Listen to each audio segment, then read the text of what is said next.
before she became the name whispered with awe in hospital corridors. They mocked her as the maid who couldn't read. It was the kind of insult that didn't echo loudly but settled quietly in the bones, reshaping how the world looked at you.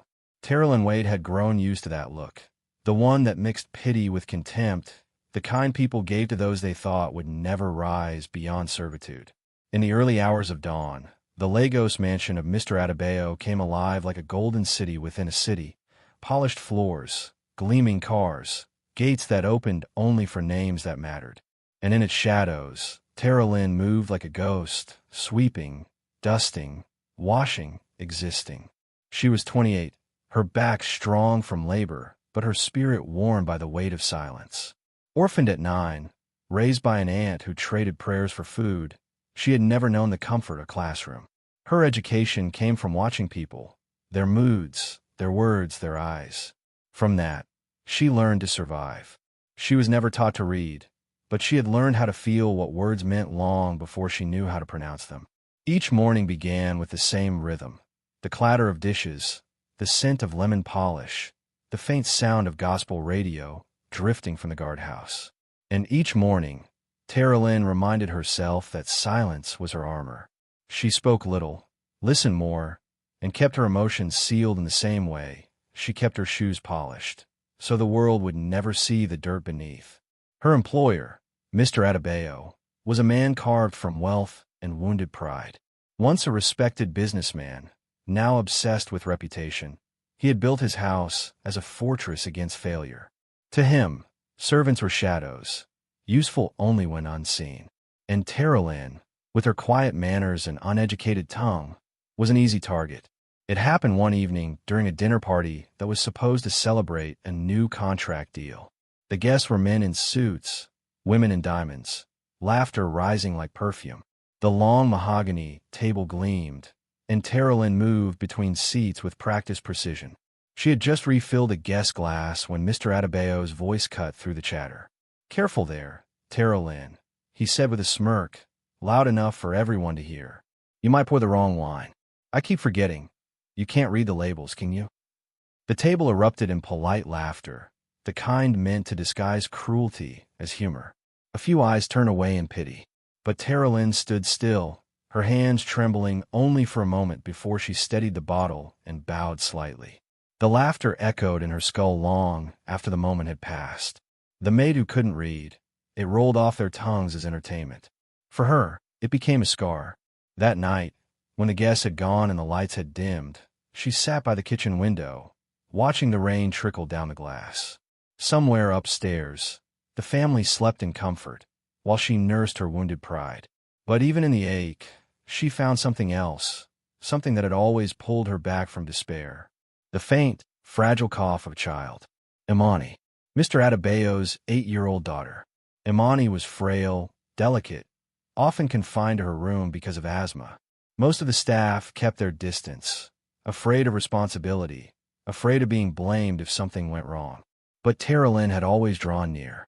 The girl had soft eyes and an old soul's gentleness, and from the first day they met, a silent bond had formed between them. When Imani's breath grew tight, Tara Lynn would hold her hand, whisper old Yoruba proverbs her aunt used to sing. "Even the smallest bird still finds its sky." The child would smile, her chest easing as though comfort could heal what medicine couldn't. That bond became Tara Lynn's secret refuge in a house that otherwise crushed her spirit. It was Imani who saw beyond the uniform, who said once, "Tara Lynn, I think you're the smartest person here," and meant it. But kindness, in that mansion, was never safe.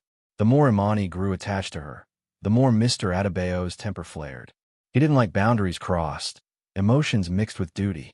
He warned her once, voice sharp as glass, "You're paid to clean, not to parent." She nodded, but her heart disobeyed, because she saw in Imani the child she never got to be, loved, cared for, safe. And she knew, deep down, that something about the girl's condition was not what it seemed. There were whispers among the staff. The girl's treatment stopped months ago. He doesn't want her weakness exposed. But no one dared question a man like Mr. Adebayo. That night, after the party and its cruel laughter, the mansion sank in a heavy silence. The marble halls gleamed under moonlight. The air smelled faintly of wine and roasted meat. Tara Lynn made her final rounds, stacking dishes, wiping glass, checking that every window was shut. As she climbed the staircase to return the cleaning supplies, a sound made her pause. It wasn't loud. It wasn't clear. But it was wrong. A faint, gasping noise, like air being swallowed by fear. She turned toward Amani's room. The light beneath the door flickered. Inside, everything was still, too still. She knocked gently. Amani. No answer. She opened the door.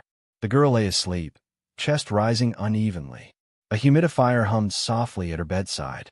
On the study table stood a drawer, oak, polished, with a tiny golden lock that glinted under the lamp. Tara Lynn had dusted that drawer countless times, but had never seen it closed before. Now it was locked tight. She felt something in her chest tighten too. There was a note of distress in the air, something unseen but heavy. She bent closer, listening. Then she heard it. A faint gasp. Not from Amani, not from the bed. From inside the drawer. She froze. The sound came again.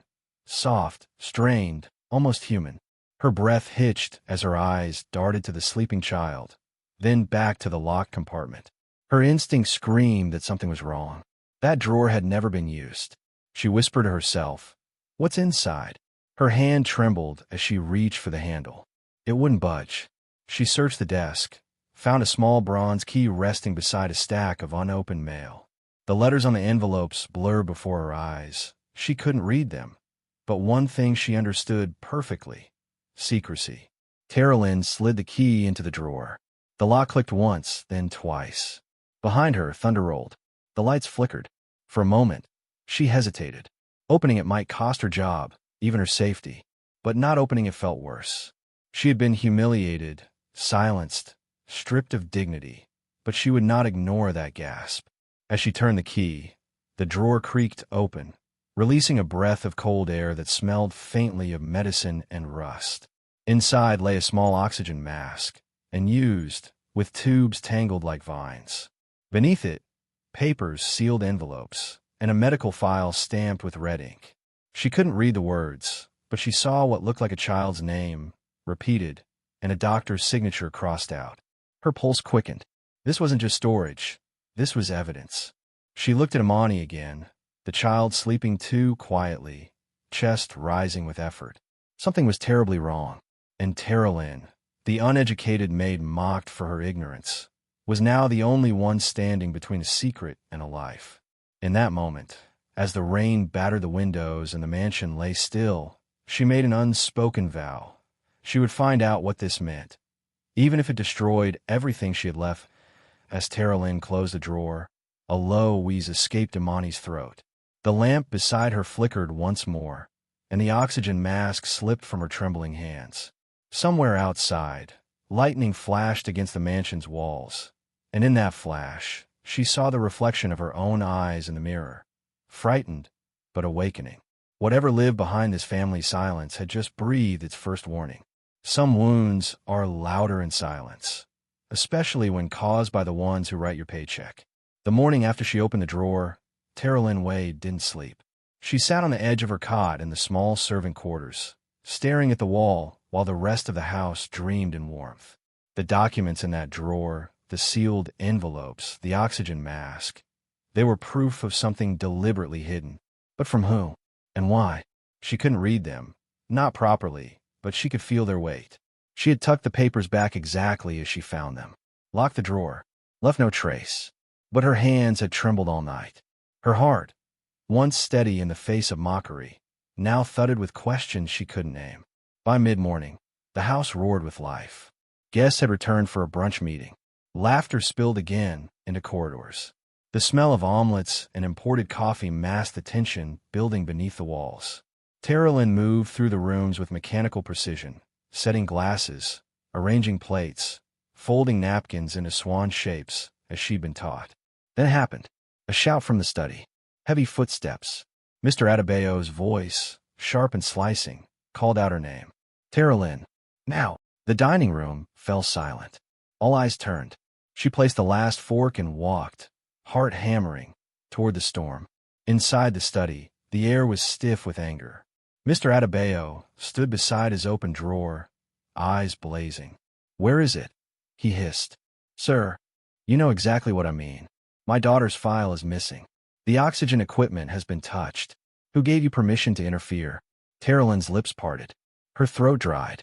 I was only cleaning, sir. I didn't." "You didn't," he barked. "You didn't go in her private drawer? You didn't disturb the medical items?" She tried to explain, gently, carefully, the sound she had heard, the need to check if Amani was in danger. But her words tangled. "I heard noise." She was breathing strangely. "I was afraid. I thought." "You thought?" He scoffed, stepping forward. "You thought? You, a girl who cannot even read a medicine label, thought it wise to play nurse? Do you even know how many zeros I pay for professionals to think on this property?" The other staff had gathered by the door now. Eyes wide, whispers low. Someone giggled nervously in the hallway. "You are here to clean floors," Mr. Adebayo thundered. "Not to touch drawers. Not to play mother to my daughter. Not to think." Terraline's face burned. She could feel every syllable strip away her dignity. She glanced at the faces by the door, people she had shared tea with, chores with. No one spoke. No one stepped in. He moved closer, pointing at her chest. "This mouth of yours," he said coldly. "This uneducated mouth. Do not let it speak where doctors and adults are required." That broke something inside her. She didn't cry. Not then. But she felt the silence inside her crack open. She had endured many things in that mansion. Whispers behind her back. Tasks piled unfairly. A salary delayed without apology. But this public lashing for trying to protect a child, left a bruise where no hand had touched her. She turned to leave. "Do not walk away from me." Mr. Adebayo barked. "You're not dismissed yet." But she didn't stop. She walked past the staff, past the cook who looked away, past the guard who shrugged, back to the servants' quarters. Closed the door. Saturday. For the first time in years, she considered leaving. Actually leaving. Taking what little she had and walking into the unknown. The city was vast, unforgiving, but she no longer knew if staying was survival or surrender. She stared at her hands. The same hands that had held Amani during her wheezing spells. The same hands that had washed that child's clothes, peeled her oranges, brushed her tangled hair. They were now dirty in the eyes of the man who paid her. She picked up a small pouch she kept under her bed. Inside were 2,000 naira in small notes. Enough to feed her for maybe 3 days, if she skipped dinner. She thought of the clinic. The woman with the gray scarf who smiled at her once. Could she beg for work there? Sweep floors. Watch others learn while she cleaned. But the memory of Amani's smile kept interrupting. The child's eyes, so full of trust. Her tiny voice whispering, "Terraline, don't tell Daddy I cried." That little girl had chosen her, loved her, and she was still inside that house. What if she fell sick again? Would anyone hear? Would anyone care? The sun had dipped below the city line when the sound came. A thud, faint, then silence. Terraline froze.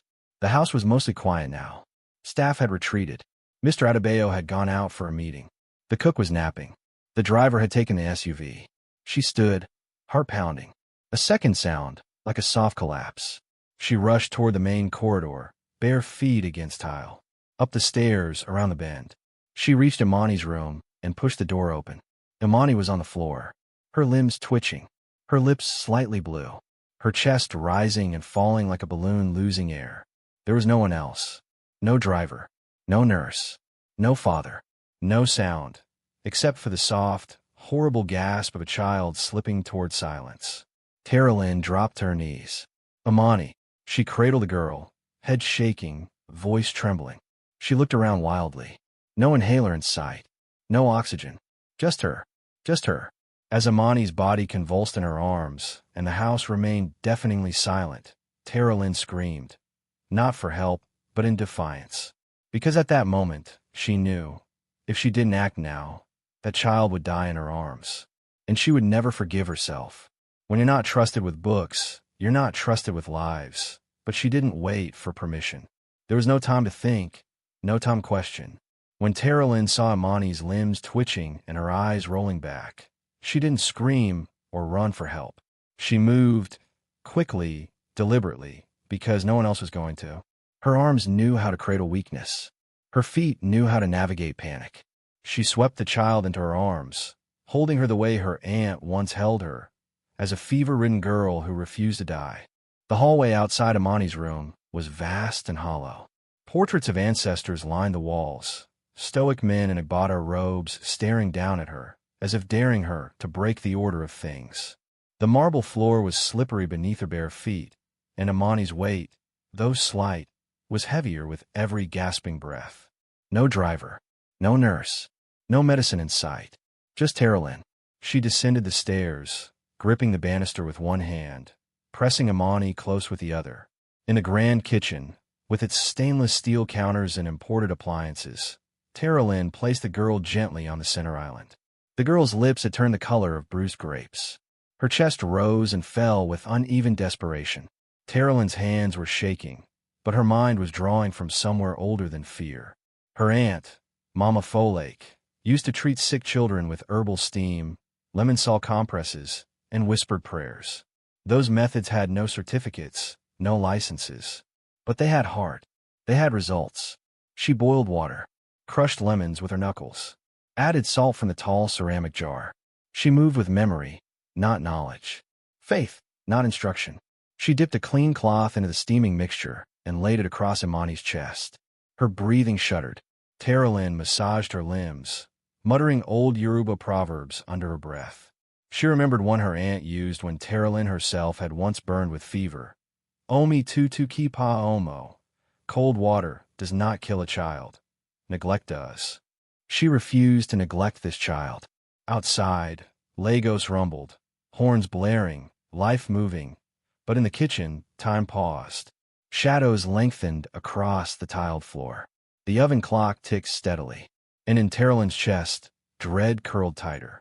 She sat beside the girl on the cold tile, cradling her hand in both of hers. For hours, she monitored her breath. When her breathing steadied to shallow, rhythmic puffs, Terralyn did not move. She wiped sweat from the girl's forehead, whispered lullabies in her ear. She fought off sleep. She stayed vigil.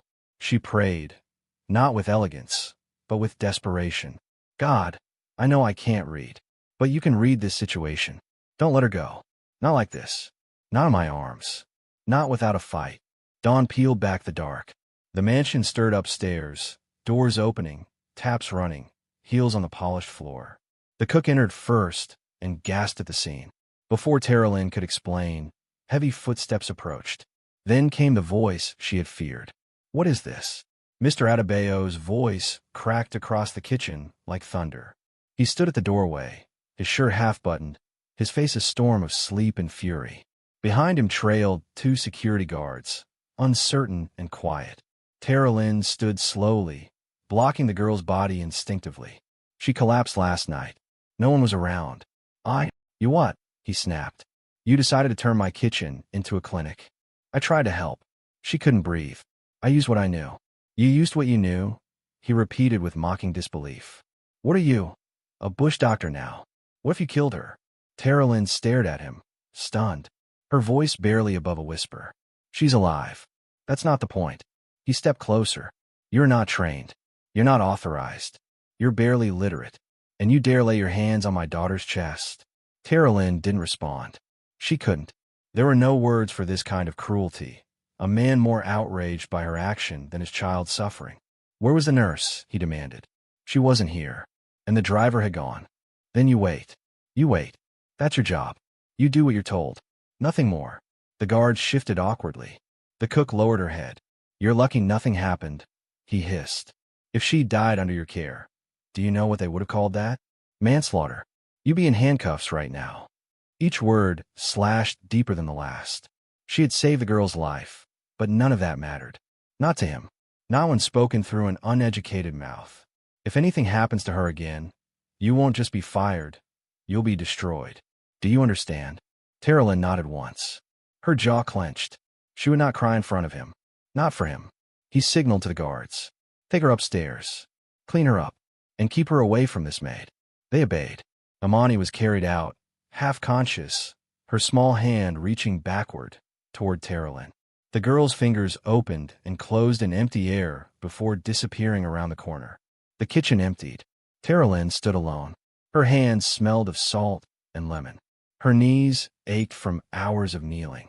But none of that hurt as much as the memory of Imani being pulled away, as if love could be categorized as unqualified. She sat back on the floor, knees pulled to her chest. The same questions returned. Why am I still here? Why do I stay in a place where humanity is punished? She thought about leaving again. Her bag was already packed in her mind, but her legs didn't move. Because Imani's face wouldn't leave her. Because a voice in her mind whispered, there's more. Something's not right. That drawer. She rose. Slowly. She walked to the staircase like a woman tracing a prophecy. Her steps light, careful. She reached Imani's room and turned the knob. Unlocked. Empty. The bed was stripped. The room dim. The nurse had likely taken her for further treatment. She approached the desk. The drawer, locked again. But the key, she remembered. It had been left under the unopened mail. She found it, slid it into the lock. It clicked. She opened the drawer. There, beneath the folded papers and in used oxygen tubing, was a file. She pulled it out. The letters meant little to her, but she recognized dates. One, just yesterday. Bold red stamps. One phrase repeated near the top in larger font. Urgent surgical follow-up required. Tara Lynn didn't know every word, but she knew what it meant to wait too long. She knew what it meant to hide things out of fear. She knew what it meant to nearly lose a child. She placed the file back, closed the drawer, hid the key. She stepped into the hallway, 1,000 thoughts roaring inside her, but one rising louder than all. They're hiding something, and I'm the only one who knows. As Tara Lynn descended the stairs, her mind swirled with half-understood medical terms and fully understood consequences. Imani had almost died, and somewhere in this house, a father was choosing pride over protection. What Tara Lynn had seen, she could never unsee, and what she'd do next could either save a life or destroy hers. Her hands trembled with a truth too big for her mouth, but silence was no longer kindness. Throughout the next day, Tara Lynn Wade moved through the Adebayo household as if her body and soul were walking separately, her limbs performing duties with the robotic grace of long habit, while her spirit drifted somewhere far above, circling over the storm she knew was coming. She mopped the floors and dusted the carved railings as expected, but her heart pulsed only in the quiet moments, when no one was watching, when the memory of that drawer and its dangerous contents returned like a wave too strong to resist. There were truths she couldn't unsee, most of them written in words she couldn't fully pronounce, stamped across the top of that medical document like a wound across a child's chest. Urgent surgical follow-up required. She didn't need to read every line to know what it meant. Something critical had been scheduled, something necessary for Imani's survival, something someone, her own father, was choosing to ignore. That knowledge didn't just weigh on her, it infected her. It turned every moment of silence into guilt, every breath Imani took into a ticking clock Tara Lynn feared she wouldn't beat. She debated every hour whether to speak or stay quiet. Logic told her to shut her mouth, keep her head down, and do her job. She had no authority, no proof, no medical training. But her heart, that stubborn, inconvenient thing, refused to let her rest. She had seen this before, in villages where men refused to treat daughters because they feared scandal, in homes where shame was more dangerous than sickness. She had buried a cousin once, a child who died of a chest infection his father had ignored because he didn't want the community to call him weak. Pride, she knew, killed faster than any disease. The truth pressed harder each hour, until she could no longer hold it inside. While the household buzzed with routine, Tara Lynn found herself lingering near the kitchen, drawn not by hunger, but by the quiet presence of Mama Titi, the old cook whose face carried the wear of years in domestic service. With silver hair tied into a neat bun and arms always folded under her apron, Mama Titi was known to speak little and listen well, a rare skill in a house where gossip moved faster than the wind. Tara Lynn approached her carefully, waited until the younger staff had left for errands, then lowered her voice as they stood near the storeroom. Mama, I need to tell you something, but you must promise not to repeat it. The old woman gave her a slow, measured glance, then returned to stirring her pepper soup. Tara Lynn, she said, I am too old to chase fire. Say what you must, and say it plain. So Tara Lynn did. She described everything in a single breath, the drawer, the medical papers, the word urgent, the equipment that hadn't been used, and Imani's collapsing body. She didn't embellish. She didn't dramatize. She just laid it bare, like a wound begging to be treated. When she finished, Mama Titi didn't speak right away. She continued stirring, the wooden spoon scraping against the bottom of the pot. Finally, she said, "There are things we see in this house that we are not meant to see. You're not the first, but you might be the first to speak it out loud." Tara Lynn waited. Mama Titi wiped her hands on her apron and turned to her fully. "You must be careful. A master who is hiding his shame will not thank you for exposing it. What you saw may be true, but truth spoken from the mouth of a maid is treated like gossip. Do not mistake your heart for a shield. This house does not protect people like you. But if something happens to her again," Tara Lynn whispered, "I will not forgive myself." The old woman sighed. "Then be ready, child, because if you speak, you may save that girl's life, but lose everything else."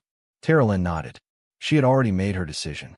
Late that evening, when the house had quieted, when the guests had left and the guards had settled into their night rotation, Tara Lynn walked toward the master's study. Her heart pounded, not from fear, but from a kind of sacred obligation, like she was carrying a truth too heavy to remain hidden. She knocked once. "Enter," came the cold voice from within. Mr. Adebayo stood behind his desk, eyes skimming a legal document, not bothering to glance up. "What is it?" She stepped inside and closed the door behind her. "I need to speak to you," she said, her voice barely trembling. "You have 60 seconds. Tara Lynn drew a breath. "I found Imani's medical file. In her drawer. There's something wrong. It says she needs surgery. Urgently. She almost died. I know. She's not safe if this is ignored." Silence fell. He didn't shout. He laughed. A slow, mocking sound that made the room feel smaller. "You read a medical file," he said, finally looking up. "I read what I could," she replied. "I don't know everything, but I know enough." He walked around the desk slowly, then stood in front of her with a look that could freeze fire. "You are a maid," he said. "You clean toilets. You sweep crumbs. You do not read. You do not question. You do not tell me how to raise my daughter." "She's sick," Tara Lynn said, her throat tightening. "She trusts me. And I don't," he snapped. "You are here because I allow it. You speak because I tolerate it. But this intrusion ends tonight." He turned and pointed at the door. "Get out, and pray I forget this ever happened." Tara Lynn stood still. "Sir," I said, "out. Unless you want me to call the police and report that you broke into my child's medical records." She opened her mouth, then closed it. She left without another word. The door slammed behind her, echoing down the hall like a verdict. That night, the house felt heavier. The other staff avoided her. Mama Titi wouldn't meet her eyes. Tara Lynn knew what they were thinking. She had gone too far. She found refuge only in Imani's room. The girl had begged to see her. "Tara Lynn," she whispered, crawling in her lap, "Daddy says you can't stay. Is it true?" "I don't know. But I want you to. You saved me. I'm not supposed to be here. I trust you more than anyone," the girl whispered. "Even more than Daddy." Tara Lynn held her close, heart breaking under the weight of a bond she knew was about to be torn. Later that night, after she returned to her quarters and the house slipped into its regular silence, Tara Lynn remained awake, staring at the ceiling. Her job, her shelter, her future, everything she had, was now hanging by a thread. But she had spoken the truth. That had to matter. That had to mean something. Then it happened. A cough. Then two. Then a sudden thud from upstairs. Tara Lynn was on her feet instantly. She ran toward Imani's room, her steps silent, her breath caught in her throat. The girl lay on the floor again, gasping, her eyes wide with panic, her chest rising like a drowning swimmer's last reach for air. Tara Lynn ran for the hallway phone. No dial tone. She rushed downstairs. The kitchen phone dead. The line was unplugged. All of them were. Someone had removed the house's access to the outside world. She stared at the disconnected cord in her hand as Imani gasped above. Frozen in the middle of the kitchen with a dead phone in her hands and a child suffocating upstairs, Tara Lynn realized that the mansion had not just silenced her voice. It had cut off her ability to scream. Even untrained hands can carry miracles if the heart leads them. The night was a canvas of fear painted in rain and silence. The power had gone out hours ago, and the mansion sat like a beast holding its breath, its chandeliers dark, its marble floors reflecting only moonlight. In the upstairs corridor, the faintest sound broke that silence. A shallow gasp, followed by another. It was Amani. Again. The second attack in 2 nights. This time worse, sharper, crueler. Her small body fought for air. Each inhale, a trembling negotiation with death. Terrell Wade did not think. She moved. Fear and instinct fused inside her chest like 2 halves of a fire. She scooped the child into her arms, the blanket wrapping around them both as thunder shook the night outside. The nurse was gone, the phones disconnected, and the driver's quarters were locked. There was no one to call, no one to run to. She was alone with a child who could not breathe and a house that pretended not to hear. She ran barefoot down the long corridor, her feet slapping the cold marble.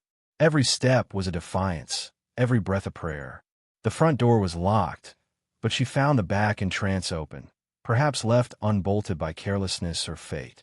She kicked it open with her heel and plunged into the night. Rain fell in sheets, soaking her uniform, plastering it to her skin. The wind clawed at her hair, the air cold against her trembling arms. She held Amani tighter, shielding her face from the downpour. The city loomed in the distance, its lights faint and scattered, and somewhere beyond those lights lay the small roadside clinic she had seen once from the market bus. She didn't know its name, only that it stood near a billboard that said, "Help within reach." She started running. The road was uneven, the mud thick, her feet slipping with every stride. Cars passed, in different shadows cutting through the rain, none stopping for a soaked maid carrying what looked like a lifeless child.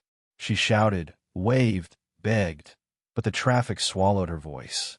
Still, she ran, clutching Amani as though the child's heartbeat were the last sound keeping her alive. By the time she saw the faded green gate of the clinic, her body was shaking from exhaustion. Her lungs burned, her arms numb, her vision blurred. She used her shoulder to bang the door, shouting for help until her voice cracked. When the bolt slid open, she stumbled in and laid the child on the metal table just inside the entrance. The clinic smelled of antiseptic and diesel. The walls were chipped, the bulbs flickering weakly. A young night nurse rushed forward, eyes wide, shouting for assistance. Within seconds, a woman emerged from the side room, her presence calm, her pace deliberate, her authority silent but absolute. She was Mama Zell, the retired midwife who still came to the clinic every few nights when emergencies refused to respect retirement. Her hair was wrapped in a faded scarf, her skin dark and lined like the bark of an old tree, her eyes carrying the weight of decades spent fighting for life against poverty and bureaucracy. She didn't ask questions immediately. She assessed. Her hands checked the girl's pulse, felt her forehead, examined her chest. Asthma, she murmured. Severe. Maybe infection too. She motioned to the nurse. Get the nebulizer ready. Bring oxygen. Warm water. Towels. Then she turned to Terrell. You, don't just stand there. Hold her up a little. Keep her head steady. Terrell obeyed instantly, her hands trembling but sure. She held Amani's head the way her aunt once taught her to hold a newborn. Gently but firmly, with love disguised as strength. She whispered to the girl, even though she didn't know if she could hear. Stay, my love. Breathe. Just breathe. Don't let go now. Mama Zell glanced over at her, recognizing something familiar in those words. The rhythm of an old healer's prayer, not written in any book but passed through generations of women who had saved lives without applause. She nodded once, approving quietly, and continued her work. Minutes stretched like hours. The hiss of the oxygen filled the small room. Imani's breathing began to steady. Her fingers unclenched. Her eyelids fluttered. The danger, for now, was passing. When it was done, when the girl lay sleeping under a blanket, her chest moving rhythmically again, Terrell finally sat down on the cracked wooden bench beside the table. She was drenched, shaking, exhausted, but she could not look away. She had seen death retreat before her eyes, and realized that she had been its enemy all along. You did well, Mama Zell said softly. For someone who claims she's not trained. Terrell looked up, startled by the warmth in the woman's tone. I didn't know what else to do, she whispered. No one was coming. The old woman smiled faintly. Instinct saved her. Not titles. Instinct and heart. Tara Lynn lowered her eyes. I can't read. I don't know medicine. You can learn, Mama Zell replied simply. And you already know the most important part. How to care. The words pierced something deep inside her. No one had ever spoken to her like that before. Not as a servant. Not as an inferior. But as an equal soul. She wanted to hold on to that moment forever. To fold it into her memory, like a letter addressed to the version of herself that the world refused to acknowledge. When dawn broke, the rain slowed to a mist, and the city began to stir. The nurse prepared the transfer papers for Imani to be taken to the main hospital. Tara Lynn stood quietly in the doorway, unsure if she should leave or follow.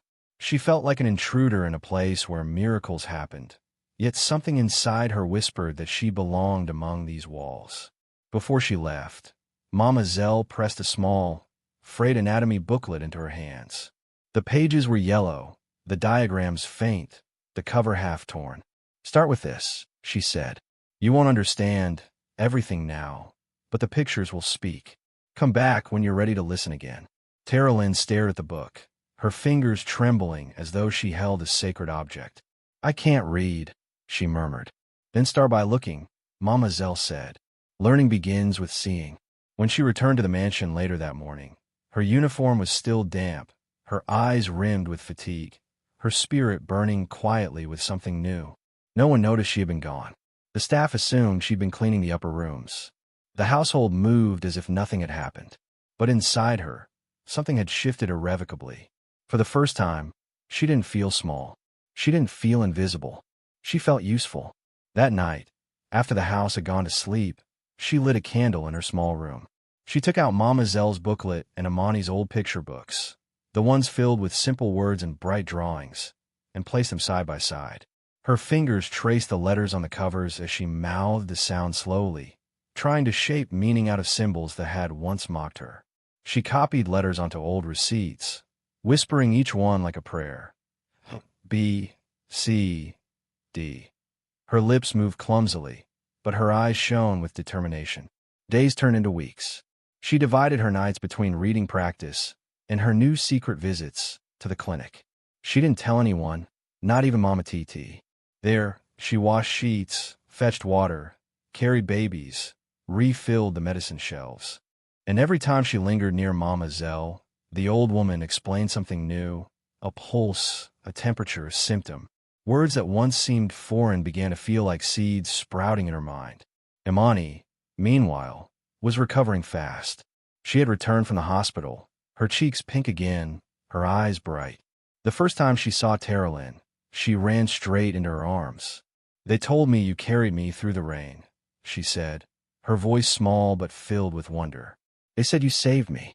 Tara Lynn smiled, brushing the girl's cheek. We saved each other. It should have been enough, but fate rarely paused for gratitude. One afternoon, as Tara Lynn sat at the clinic's bedside, helping Imani sip warm water, the front door creaked open. She didn't turn immediately. She was adjusting the child's blanket, humming softly under her breath.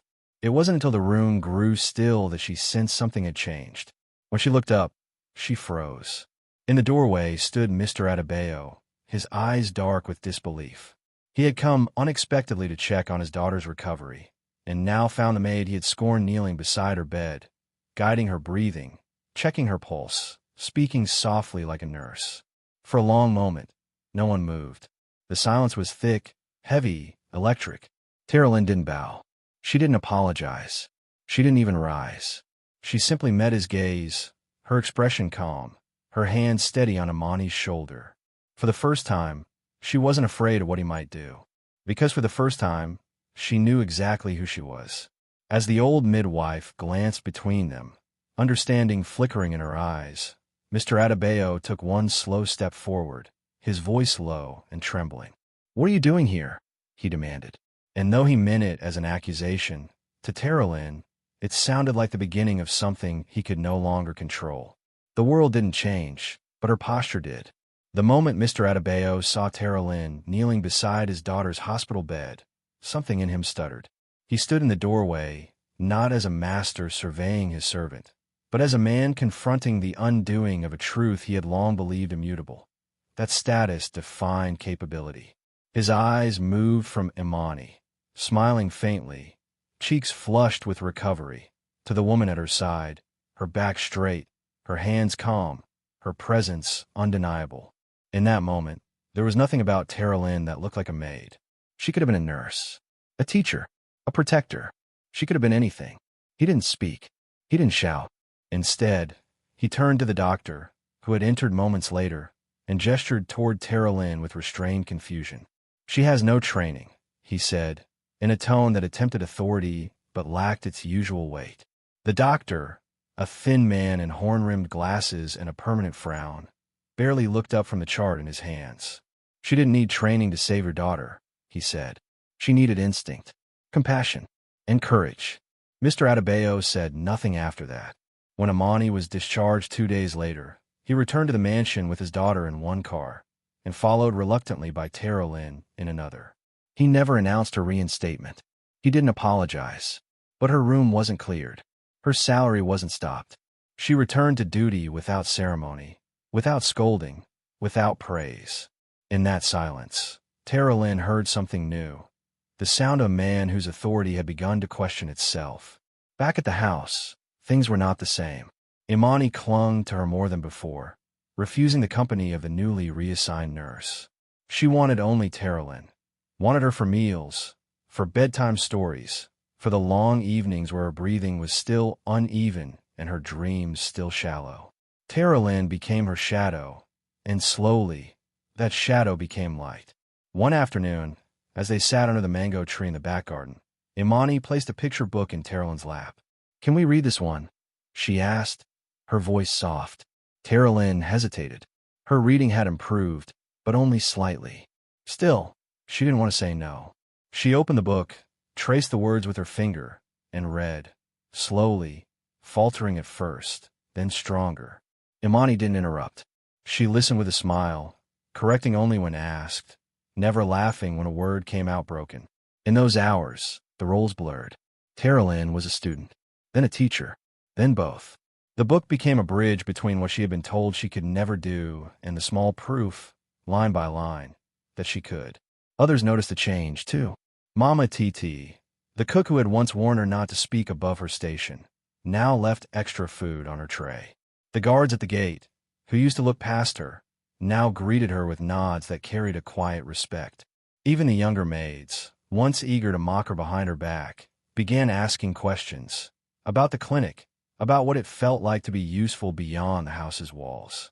No one said the words out loud, but everyone saw the shift. She stood straighter now. She moved through the corridors with the quiet confidence of someone who no longer needed permission to exist. She still wore the same uniform, still swept the same tiles, but her spirit walked ahead of her now, no longer dragged behind her feet. The household soon received a guest, a business associate of Mr. Adebayo's from the capital, a woman named Mrs. Kinlow, known for her sharp tongue and sharper eyes. She arrived for dinner, wearing a cream-colored wrapper and gold earrings that caught every light in the room. As the evening waned, she wandered upstairs, looking for the powder room, and instead found Tara Lynn and Imani on the staircase landing, surrounded by crayons, storybooks, and flashcards. Tara Lynn stood quickly, ready to explain. But Mrs. Kinlow smiled. "Oh, you must be the new governess," she said brightly. "I heard he finally hired someone decent. Imani hasn't looked this healthy in months." Tara Lynn didn't correct her. She smiled faintly, helped Imani up, and returned the flashcards to their box. That night, she didn't sleep. She stared at the ceiling and thought of what it meant to be mistaken for something higher, and what it might take to become it for real. She returned to the clinic the next day, during her evening break. Mademoiselle handed her a notebook filled with diagrams, and pointed to the corner desk. "Write down everything you observe, even what you don't understand, especially what you don't." Tara Lynn nodded. She began practicing every night, tracing muscles, bones, organs, writing their names slowly, phonetically, with guesses at their meaning. Each page filled was a rebellion against the label she had carried all her life. One day, as she organized the cabinets in the mansion, she heard Mr. Adebayo's voice from the sitting room, talking to someone on the phone. "Yes, she's still here. The girl. I don't know what to make of her, to be honest. She saved Imani, Yes, but she's getting too comfortable. Too visible. Tara Lynn froze. Her heart thudded. She returned to her room quietly, reminded that acceptance in this house was conditional, earned daily, and easily revoked. Still, she held on to the small things. Imani's laughter, the flashcards, the clinic's charts, the anatomy notebook. Her new identity was forming piece by piece, not as a maid becoming a nurse, but as a woman remembering she had always been more than what they had allowed her to be. Late one evening, as she prepared Imani's room for the night, she noticed something strange. The drawer, the same drawer that once held a medical file, was slightly open. Not much, just enough. She opened it wider and saw a small, clear bag. Inside were unlabeled pills, white, round, smooth. No instructions, no name, no doctor's note. Beside the bag was a torn piece of paper. On it, scrawled in capital letters, DKP. No explanation, no signature, just those 3 letters. Her blood ran cold. The girl had been doing better. But who had placed the pills? Why were they hidden again? What was DKP? And why did the drawer feel like a grave now, not a cabinet? She slipped the paper into her apron and closed the drawer slowly. Outside, the hallway lights flickered once, then steadied. She looked back at the child sleeping soundly, breathing evenly, arms curled around her favorite stuffed elephant. And in her chest, the fire reignited. As Tara Lynn stepped into the hallway with a note clutched in her pocket and 1,000 questions flooding her mind, she didn't yet know what DKP meant, but she was sure of one thing. Someone was medicating Imani behind closed doors. And whatever came next, she was already too close to walk away. The higher she rose, the harder they pushed her back, this time to break her spirit. Morning arrived at the Adebayo mansion, as if the world were mocking her calm. The sun rose without shame, casting gold light across white walls, the air filled with the quiet rhythm of privilege. The hum of the generator, the faint echo of polished shoes against marble, the distant murmur of the cook preparing breakfast. It all unfolded like a routine too well rehearsed to be real. But for Tara Lynn Wade, the day had already begun with a heaviness that pressed on her ribs like a secret she could not contain. She had not slept. The note she had found in Imani's drawer lay folded in her apron pocket, its faint scrawl, DKP, burning in her mind. All night, she had tried to ignore it, convincing herself that perhaps it meant nothing, that maybe it was simply a mislabeled vitamin or an abbreviation beyond her understanding. But every time she closed her eyes, she saw Imani's pale face the night of her last attack, the way her small hands clawed for air, and she knew deep in her soul that this was not something to dismiss. Mama Zell had taught her that the worst disease was denial, the kind that made people see danger and choose silence. When your spirit keeps pulling you toward a truth, she had once said, it's because someone's life depends on you facing it. That morning, the pull became unbearable. She decided to tell him. She rehearsed her words in her head as she climbed the staircase to the main hall, whispering under her breath so quietly she could barely hear herself. Sir, I found something that worries me. I thought you should know. She clutched the small packet of pills in her palm, her heart pounding so loud it felt like a drum of rebellion inside her chest. Mr. Adebayo was already in his study, his voice low and clipped as he spoke into the phone. His face was half-shadowed by the blinds, his posture controlled, his tone sharp enough to slice through air. When he finally noticed her standing at the door, he lowered the phone slightly, eyebrows rising with irritation. What is it? He asked, not kindly, not cruelly, just coldly, like a man interrupted by something beneath his attention. Tara Lynn swallowed hard. Sir, I'm sorry to disturb you, but I found something in Imani's drawer that I think you should see. She stepped forward and extended the small packet. Her hand trembled. He looked at it, but didn't take it. What am I supposed to be looking at? These pills, sir, she said carefully. They don't have labels. There's a note with letters written on it. DKP. I don't know what it means, but I thought you should. He rose slowly from his chair, took the packet from her, and turned it over in his hand. His face darkened, not with fear, but with something harder, more dangerous, pride wounded by implication. And how, he asked quietly, did these end up in your possession? I found them while cleaning. They were in her drawer. You found them, he repeated, his voice thick with disdain. You were cleaning her drawer? It was slightly open, sir. I didn't mean to pry, He slammed the packet down on the table, the sound echoing like a gunshot across the room. You didn't mean to pry, but you did. Just like you didn't mean to read her medical files. Just like you didn't mean to run off with her in the middle of the night to that clinic. Tell me, Miss Wade, what do you mean to do? She stepped back, startled by the venom in his tone. Sir, don't lie to me, he thundered. You think I don't see what's happening here? You're clever. I'll give you that. You play the hero. You make her dependent on you. You make me look like a careless father. And then you start planting evidence to keep yourself relevant. Her knees weakened. Sir, please, I swear on my life. He cut her off. On your life. You don't even value that enough to know your place. She opened her mouth again, but he kept going, the words rolling out like waves of cruelty disguised as reason. First you humiliate me by running into the street like a madwoman. Then you parade yourself in front of the doctors as if you belong among them. Now this.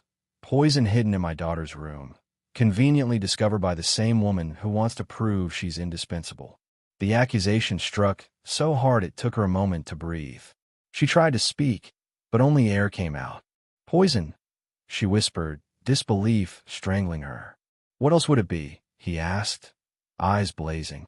You think I'll wait for her to fall sick again so you can rush her to your filthy little clinic and play savior? No, not again. Sir, those aren't mine.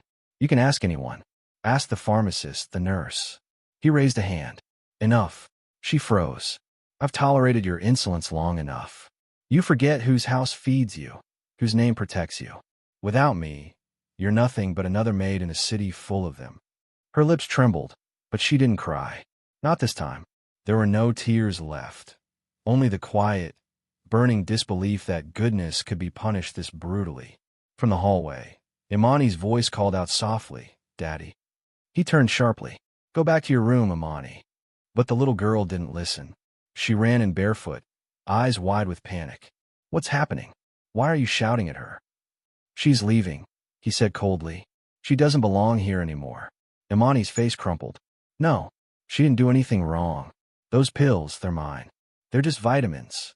Mr. Adebayo's expression hardened. Stop defending her. She saved me. Imani shouted through her tears. She saved me when no one else did. Enough, he barked, his voice slicing through the air. You're a child.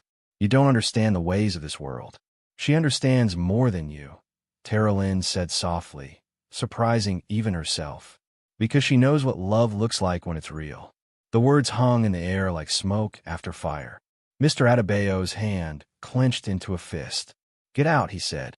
Right now. Sir, out, before I have you arrested for theft and child endangerment. He turned to the guards lingering by the door. Escort her out. I don't want her near my daughter again. The guards hesitated. They had seen Tara Lynn carry that child through rain and night. They had seen her wake before dawn to check on her breathing. But orders were orders. They stepped forward. Imani lunged for Tara Lynn, wrapping her arms around her waist, sobbing so hard her small body shook. Please don't go. Don't let them take you. Tara Lynn knelt, her voice breaking. It's all right, sweetheart. You're strong. You'll be okay. She brushed the child's cheek gently, pressing her forehead to hers. Remember what I told you. Keep breathing, keep believing. Then, like an executioner's decree, the guards pulled her away. Imani screamed. The sound echoed through the house, through the garden, through the hollow chambers of pride and guilt. It was the sound of innocence calling after truth and being silenced. They dragged her past the courtyard, past the iron gate, and threw her belongings into the dirt at her feet. The gate shut with a metallic clang that felt like the closing of an era. The city noise swallowed her cries. She stood there for a long time, staring at the house that had given her both purpose and pain. In the window, she thought she saw a shadow, a small hand pressed against glass. Then it disappeared. She walked for hours, her feet bare, the packet of pills still in her apron as the only proof that she wasn't mad.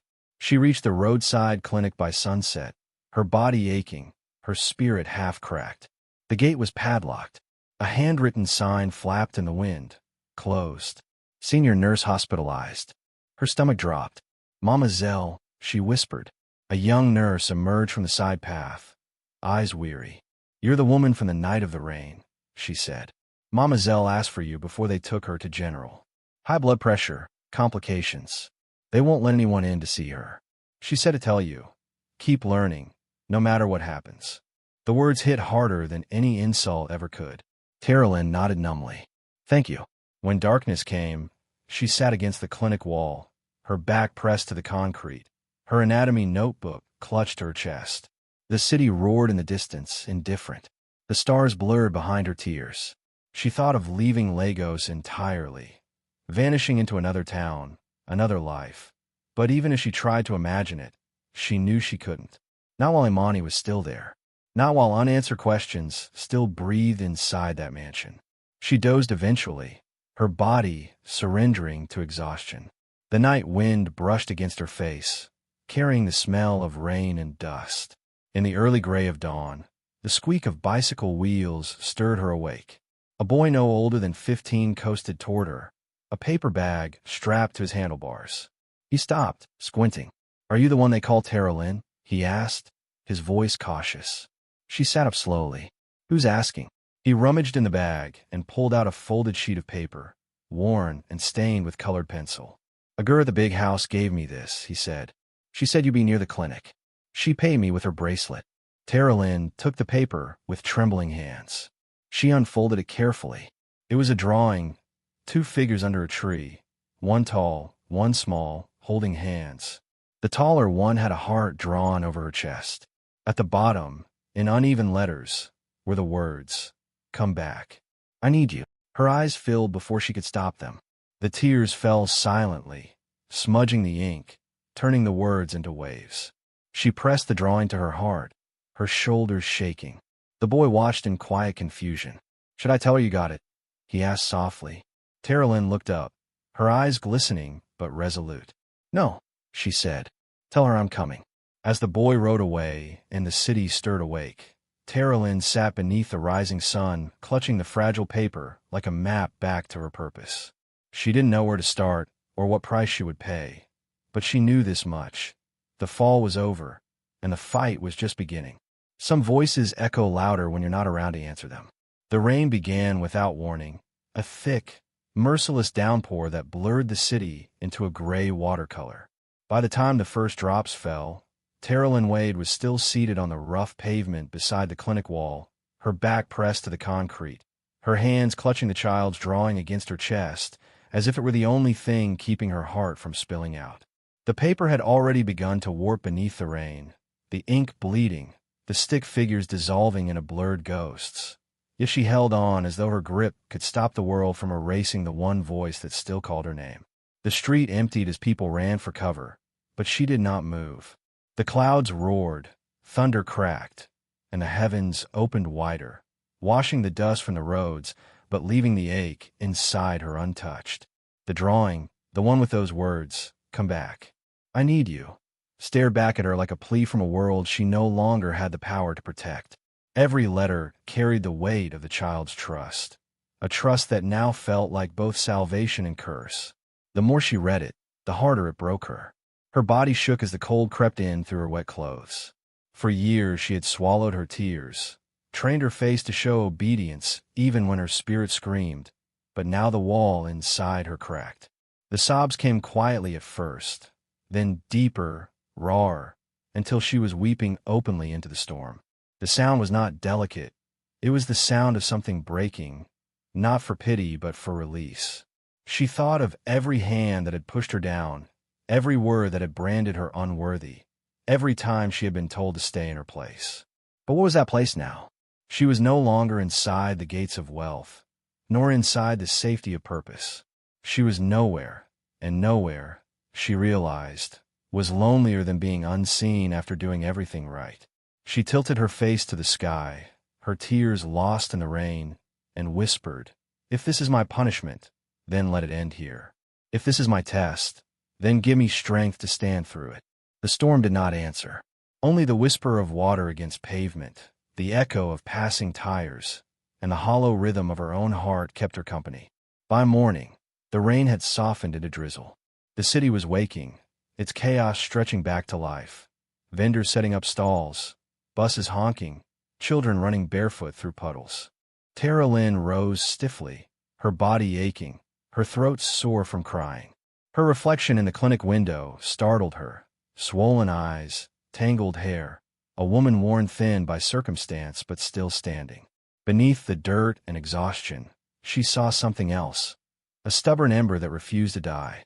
She wiped her face, squared her shoulders, and walked to the clinic's front door. The padlock was gone. The sign that had said closed now hung sideways. She pushed gently, half expecting rejection, half praying for mercy.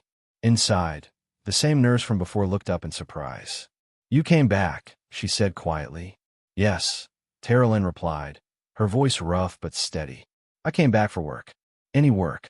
Cleaning, mopping, anything." The nurse hesitated.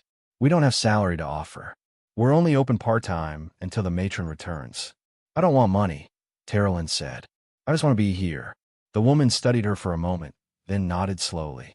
"The floor is yours, then. Start with the ward. And if you see the matron, show respect. She doesn't know who you are." Tara Lynn bowed her head slightly. "Thank you." She found a mop and bucket, her fingers numb against the wooden handle. As she began to clean the tiled floors, she felt the sting of humiliation mix with an odd calm. The same floor she had once walked as a rescuer, she now scrubbed as an outcast. Yet every stroke of the mop felt strangely redemptive, as though she were washing away the last illusions of pride. She had nothing left to defend, nothing left to lose. What remained was purpose, raw, unrefined, but real. Hours passed. She cleaned the ward, changed sheets, carried water.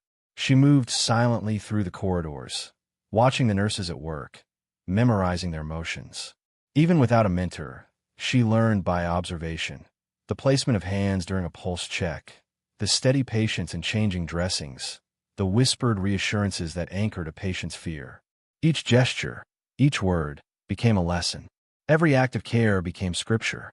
That evening, as the sun dipped low and the clinic grew quiet, she sat alone in the corner of the corridor, eating a piece of dry bread the nurse had shared with her. Her clothes were clean but worn, her body tired but peaceful in a way it hadn't been for weeks. She took out the anatomy notebook from her apron and traced the diagrams with her finger, repeating the names softly under her breath, her voice trembling between learning and prayer. She remembered Mama Zell's words from months before. "You are not unteachable, only unrecognized." For the first time, she truly understood what that meant. Dignity was not given by employers or withheld by status. It was reclaimed, inch by inch, through endurance. Still, the weight of loss pressed on her chest. The absence of Amani haunted every quiet moment. Sometimes she imagined the girl's laugh echoing down the corridor, or heard her voice asking for another story. Every time a child cried in the ward, her heart leapt, hoping for a sound she knew would not come. The following morning, the clinic was busier than usual. Rumors whispered of an accident on the highway, of emergency vehicles rerouting toward their street, because the main hospital was full. The nurses prepared for incoming patients, adjusting stretchers, boiling instruments, clearing space. Tara Lynn helped without being asked. She carried linens, wiped counters, refilled the water dispensers. Her movements were efficient, her focus sharp. Pain had stripped her pride, but sharpened her resolve. She was no longer serving for approval, but for purpose. The hum of the city outside rose to a frantic pitch. Sirens began to wail, distant at first, then nearer, growing louder until they filled the clinic's small courtyard with urgency. The staff rushed toward the entrance. A small ambulance screeched to a halt, its back doors flung open. Nurses hurried forward as two paramedics jumped down, shouting for assistance. "Severe respiratory distress. Pediatric case. Needs oxygen immediately." Tara Lynn froze. The words sliced through the noise like lightning through cloud. Her breath caught, her mind suddenly numb. She stood at the corridor entrance as the stretcher was pulled out of the ambulance. For a moment, the world seemed to slow, each drop of rain still falling, each sound stretched thin, and then she saw the small figure on the stretcher, the familiar curls, the pale arm limp at her side. It was Amani. Her world tilted. The mop fell from her hand. The nurses rushed past her, unaware that their newest cleaner was staring at the child whose trust had written her redemption. Tara Lynn stumbled forward, her mouth open, but no words escaping. She wanted to scream, to demand to know what had happened, to shake the world for daring to test her faith again, but her body moved on instinct instead. She followed the stretcher inside, steps heavy, vision blurred by disbelief. Imani's chest rose faintly, her face pale, oxygen mask fogging with each fragile breath. The lead nurse shouted orders. "We need room 3 cleared now. Get saline ready. Move." As they disappeared through the hallway, one of the nurses turned to Tara Lynn. "You get towels. Now." The command snapped her back to motion. She ran, grabbing towels, pressing them into hands, clearing space, every movement trembling but precise. She was back where she had begun, inside a storm she hadn't chosen but could no longer flee. Only this time, she knew what was at stake. The child who had drawn her strength in crayon had been returned to her arms not by choice, but by fate's cruel symmetry. The door to the ward closed.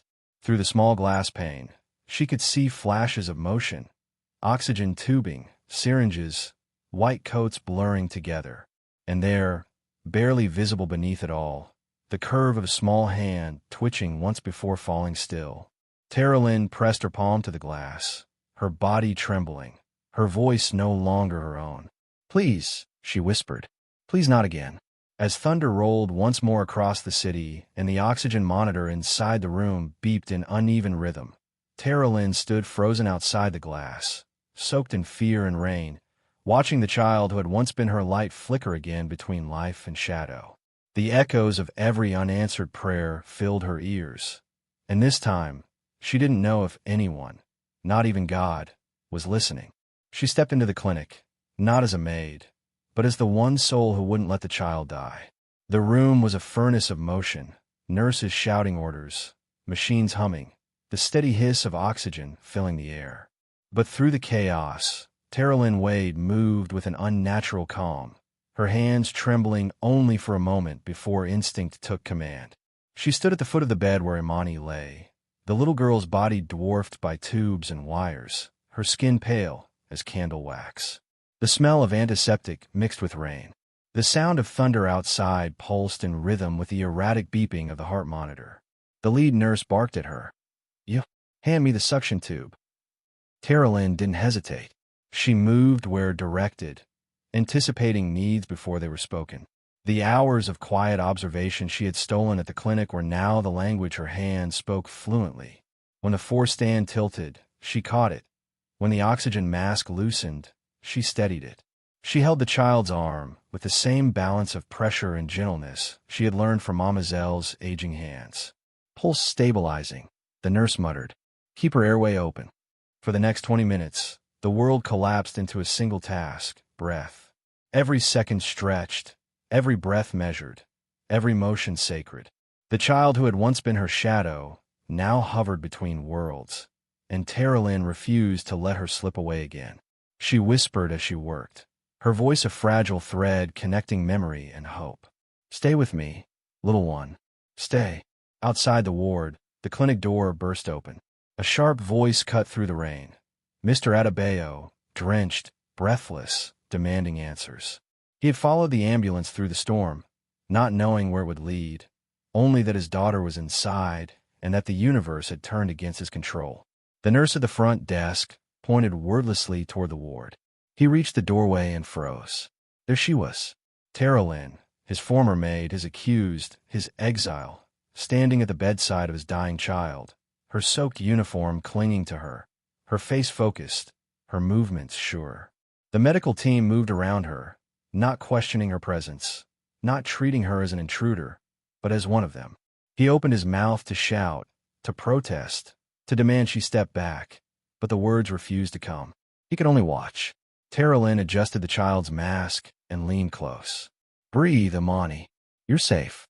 You're stronger than this." The heart monitor's tempo steadied. The color began to return to the girl's cheeks. The doctor, a middle-aged man with weary eyes, stepped forward and checked the vitals. "Who's assisting here?" he asked, glancing up. The nurse pointed toward her. "The woman. She's the one who carried the child before." She's been here every night this week. The doctor's gaze lingered on Tara Lynn.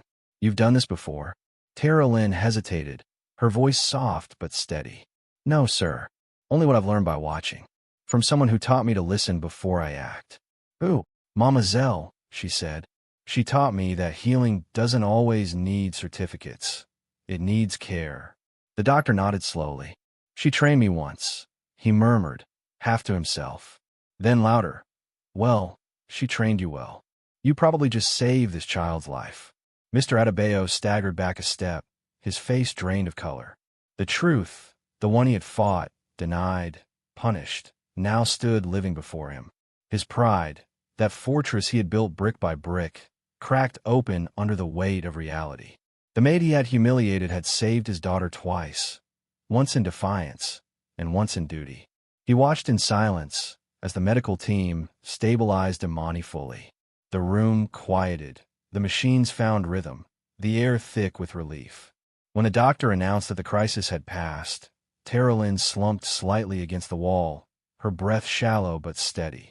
The rain outside softened, and for the first time in his life, Mr. Adebayo did not know how to speak.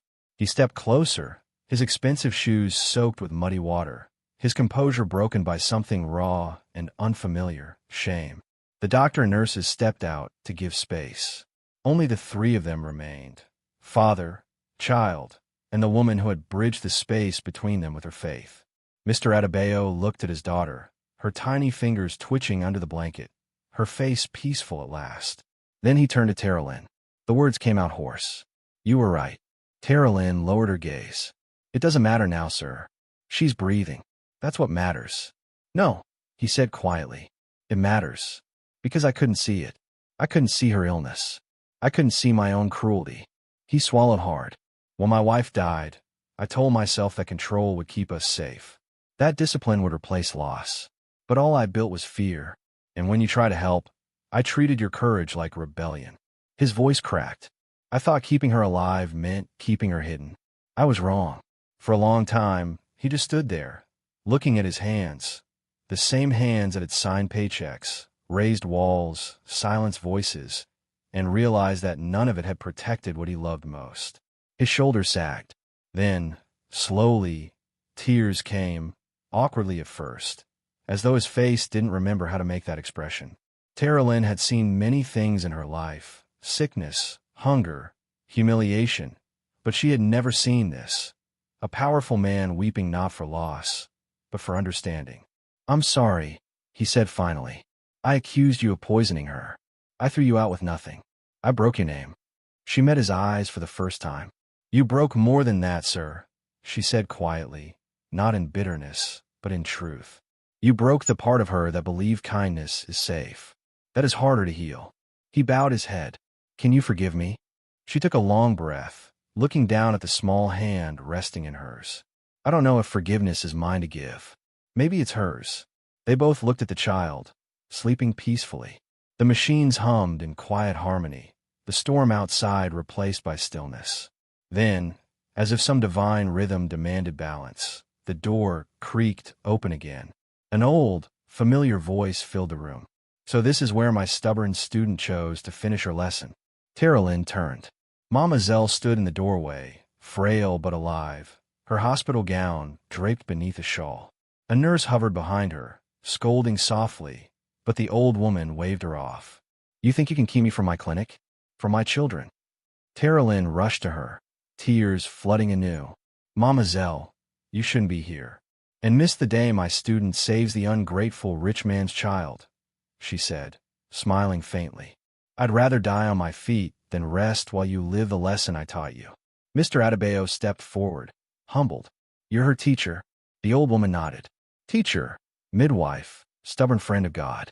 Call me what you want. What matters is that she learned the only rule that keeps breath in this cruel world. Compassion without permission.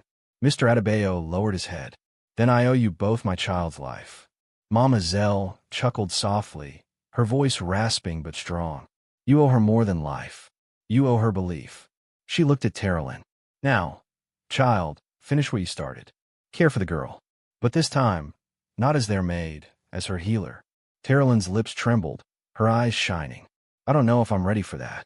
You already were, the old woman said. You just needed a world desperate enough to see it. The room fell silent again. The storm outside had faded into drizzle, the scent of rain drifting through the open window. The light touched Terolyn's face, illuminating the exhaustion and quiet strength etched there. She turned to Mr. Adebayo, who stood watching, undone and wordless. She spoke softly, her voice calm but resonant, a whisper that carried through the room like truth returning home. I never needed your money, she said. Just your permission to care. Mr. Adebayo closed his eyes as the words landed, not as accusation, but as mercy. In that moment, he realized that redemption was not something money could buy. It was something earned when pride finally bowed to grace. And for the first time, he listened. Speak at their voices of the forgotten conference. Redemption sometimes looks like the same stage, just with new eyes watching. The dawn of her new life did not arrive with trumpets or grand announcements. Instead, it came quietly, like a seed pushing through cracked concrete under a city's indifferent feet. For Terolyn Wade, the moment started with a simple phone call early one morning, the kind of call that makes the universe tilt. It was from the small roadside clinic where she had scrubbed floors, fetched water, and absorbed knowledge in the shadows. The voice at the other end, firm, gentle, said, Terolyn Wade, would you like to come on as an apprentice? Paid, part-time, 2 evenings a week. She froze. The offer was real. A paid apprenticeship. Not just cleaning wages. Not just hidden work. Official. Recognized. She accepted. When she walked into the clinic that afternoon in her new uniform, a plain dress and a name badge reading T. Wade, apprentice, the other staff paused. The nurses looked up. The receptionist smiled with something like surprise and pride. Mama Zell stood by the door, leaning lightly on her cane, and nodded. You're stepping into the light now, she said quietly. Terolyn's heart hammered. She had never been trained in a classroom. She had no degree. She carried no diploma. But she had saved a life. She had faced down fear. She had watched, listened, learned, and now someone was willing to call that apprentice. Meanwhile, at the mansion, Mr. Adebayo remained unseen. He did not greet Terolyn in the clinic corridors. He did not call to congratulate her. Instead, one afternoon, a small envelope arrived on her clinic desk. Inside, a handwritten note of apology and a check large enough to pay her bills for months. Then another envelope, a formal document offering to sponsor her training, tuition, books, lodging. Terolyn read the note silently. She crumpled it in her fist, feeling more anger than gratitude. Money could buy anything but trust. Institution could grant titles, but not integrity. She slid the documents into a drawer and closed it. That evening, under the small fluorescent light of her modest room, she made a choice. She would not become his salary caregiver, but she would become something greater. She would mentor. She would teach. She would lift others who, like her, had been told that uneducated meant unworthy. The next morning, she stood before a group of young women, maids, helpers, market assistants, who sat on plastic chairs in the clinic lobby. She held a stack of picture books, medical scissors, diagrams she had traced in her own handwriting. She cleared her throat.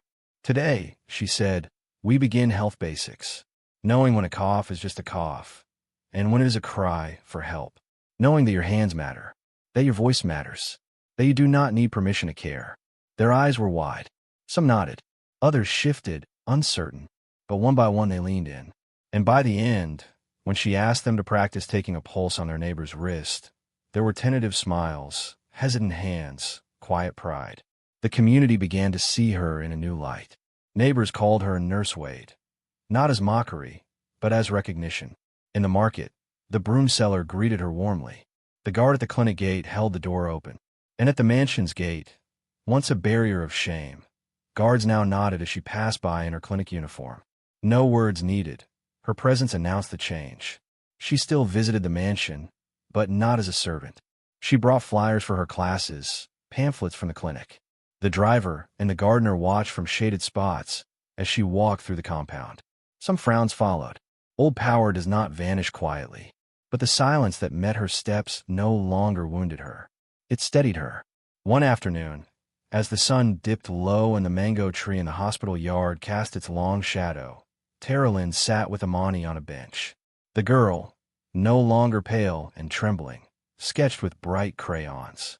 Terralyn waited, and when the little girl looked up and said, "Will you teach me more?" she leaned closer and nodded. "I will," she said. "And you will teach me, too, your strength." When she looked up from the bench, she noticed Mr. Adebayo standing at the clinic gate, eyes damp. He did not approach. He watched. Sometimes change doesn't come with words. Sometimes it comes with a long silence that echoes more than any apology. Then, late one evening, as she rewrote her teaching notes on the clinic's whiteboard, the phone rang. A number she didn't recognize. She answered. On the line, a voice clear, professional, urgent. It was an NGO called Voices of the Forgotten. They had heard of her. They wanted her at their annual conference. As a speaker, as the woman who had walked from service to saving lives. Terralyn's breath caught. She looked at the whiteboard, at the diagram she had drawn herself, at the young women upstairs practicing how to lift a respirator mask, at Amani's drawing, the one with the tall woman holding a broom, a heart on her chest. "Come back. I need you." And she knew then that the stage had changed. It was no longer beneath chandeliers and dining halls. It was under open skies, in crowded rooms, in quiet clinics. The new eyes were watching, and so was she, ready. As she ended the phone call and the line went silent, Terralyn placed her hand over her chest where the drawing lay beneath her dress. The world had offered her two options, the mansion's charity or the community's trust. She had chosen the latter. Now, higher stakes and louder voices awaited. There was only one question left. Was she ready to stand on that stage? They once doubted her presence. Now they record her words. The auditorium lights faded as the MC introduced the final speaker of the evening, and a hush descended. Rows of chairs held faces from every walk of life. Journalists, NGO representatives, community leaders, the young women she mentored, and even a few familiar figures from the shadows of her past. At the back sat the man who once dismissed her, Mr. Adebayo. His expression was unreadable under the glare of the spotlight, but his eyes followed every move she made. When Terralyn Wade stepped onto the stage, the applause was polite but brief. She paused at the podium, scanning the audience. The banner overhead read, "Voices of the Forgotten," and she realized something profound. She was no longer forgotten. She opened with calm strength. "I used to carry a broom in a mansion where my voice was invisible. Tonight, I carry a message. Your worth is not measured by where you begin, but by how you choose to serve." The microphone picked up every tone, every pause, and the audience leaned in. Somewhere, a camera light flickered. Someone started recording on a phone, and the ripple began. She spoke of nights soaked in rain, scrubbing floors, holding a child whose breath had faltered. She told of prejudice disguised as charity, of silent labels stitched into her uniform. Maid, uneducated, irrelevant. She spoke freely of the drawer that held the hidden truth, of the pills, of the fear. But then she spoke of the shift, when someone named her Nurse Wade, not because of a title, but because of a life saved. And the room stirred. "There is no such thing as service that begins with shame," she said. "We are all capable of care, if we believe we are allowed to. I was once told I was unworthy because I couldn't read a label.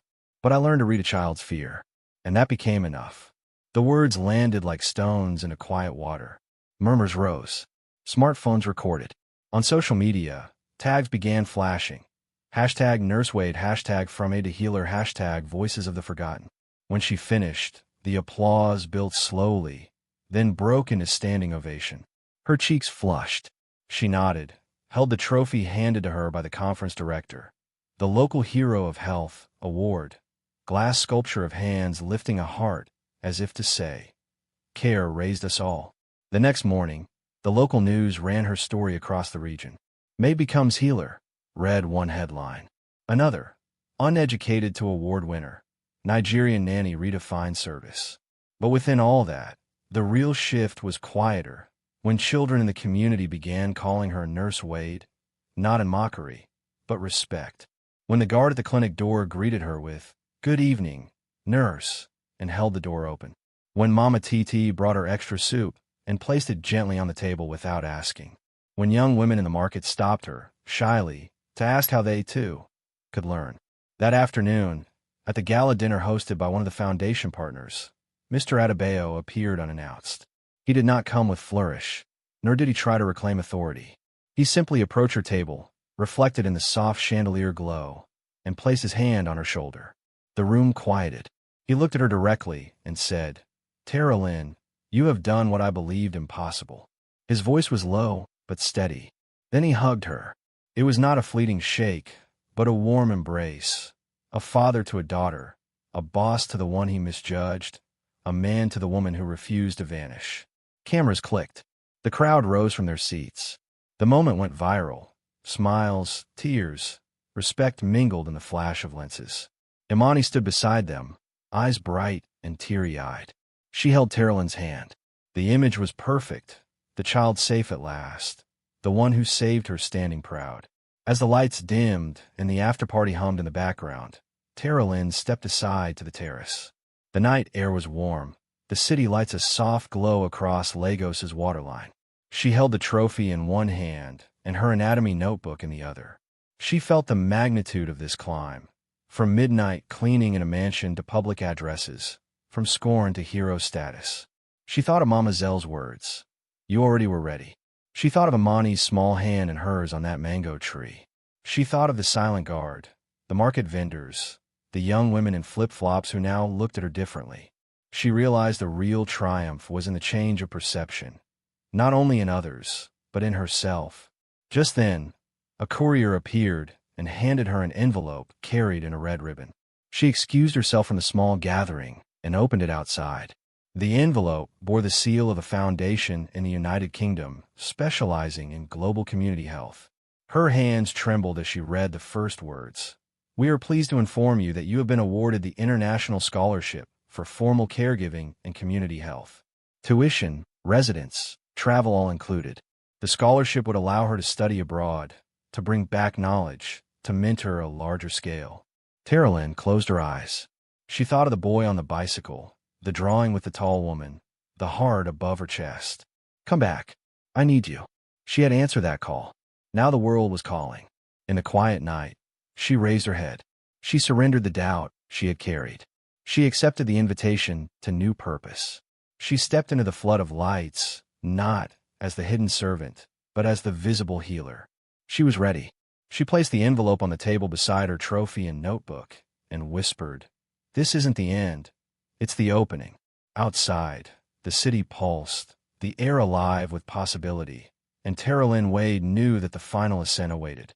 She was once the maid mocked for not reading. Now, she's the woman writing new chapters for others. The bus rattled to a halt at the edge of her old neighborhood, and as Tara Lynn Wade stepped off, the air felt both familiar and strange.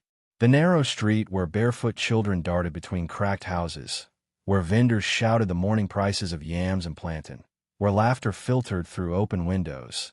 It was the same place she had left behind. Yet she carried inside her a different weight now. Not just a broom bent against her back, but the weight of stories rewritten, expectations undone, a quiet power born from care rather than order. She walked slowly, her clinic badge pinned to her uniform glinting in the sun. The name Wade followed her now in nods, in greetings, in the way neighbors tilted their heads when they recognized her. She passed the house she once rented. 3 rooms, tin roof, corrugated siding, where each morning she had prayed, cleaned, left before the sun rose. She paused beneath the mango tree at the corner, the same tree whose canopy she had hidden under, clutching her children's books in secret. She reached out and touched the rough bark and remembered how small she had been, invisible, unheard. Walking on, she visited the home of an elderly neighbor, Mama Alyafunk, who had once offered her leftover porridge and a kind word while other walls remained silent. The woman opened the door in her night wrapper and blinked at her, standing there in uniform. Tara Lynn smiled gently. They spoke for a while, about her work, the clinic, the young women she now mentored, and the old woman's eyes shimmered with pride. As she left, Tara Lynn felt a warmth she hadn't known in years, belonging rooted not in servitude, but respect. From there, she made her way to the roadside clinic, the place where she had raced in the rain, where she had learned more in midnight hours than any classroom could teach, where she now wore a name badge without apology. The receptionist greeted her with an affectionate nod. "Good morning, Nurse Wade." The title settled awkwardly on her tongue for a moment. Then she said it herself. And it felt right. Inside the lobby, she found a small group of women she had invited. Maids, market helpers, dropouts, sitting on plastic chairs waiting for the health basics class she led. She stood before them, heart steady, and held up a picture book. "Today," she said, "we begin where many said we must stop. We start with care, then build toward the certificate. Because your hands matter. Because your listening matters." Some of the women nodded. Others looked down. She walked among them, placed her hand on a young woman's shoulder. "Your worth was never in what you lacked. It was always in what you gave." The words met silent tears. The classroom shifted, not into a lecture hall, but into a circle of possibility. Later, in her modest office at the clinic, she sat alone with her anatomy notebook and trophy from the conference. She looked at the trophy, hands raising a heart, and thought of the journey. From the mansion's walls to hospital corridors, from derision to acknowledgement, from invisible to indispensable. She remembered Amani's voice. "You saved my life by listening." That sentence echoed again in the quiet room, ringing like a bell. Listening.